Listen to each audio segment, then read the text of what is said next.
Oh, napakarami na namang galawang halimaw, ano? Switching sa bag, 17 cases na daw 'yan. Napakadali 'yan. So, ex-military ko, alam ko 'yan. Kung paano nyo galawin niya, ano 'yan, mga galawan nila. Ganitong gawin nyo. Ito word, pero makakasalba sa inyo 'to.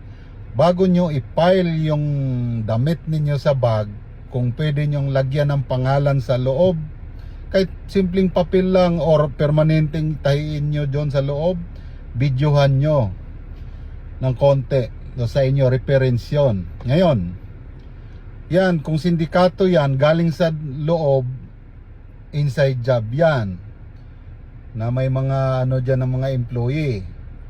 Kung galing yan na x-ray doon at ibinalik sa'yo, bakit nila ginagawang i-set up ka? Dahil dead in na, alam nilang bululyaso at mahuhuli na.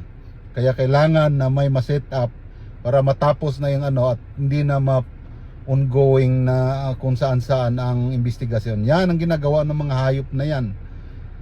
Kaya pag binalik sa inyo ang bag at sinabing sa inyo to ma'am, una nyong gagawin, kahit ipipilit, wag nyong hawakan ang bag.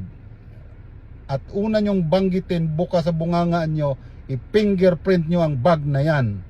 Pag lumabas na may fingerprint ako or isa sa mga pamilya ko, then akin yan. Ganun lang yon. Plus ipapakita mo yung sa video nung nag-file ka pa lang ng mga gamit sa bag na yan bago ang flight mo. Safe ka doon. Kahit anong gagawin nilang setup, hindi ka nila madidiin. Ganun lang yon.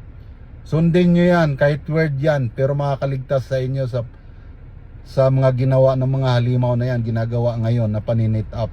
Ganun lang yun kasimple, mga idol. Okay? Be aware and alert always.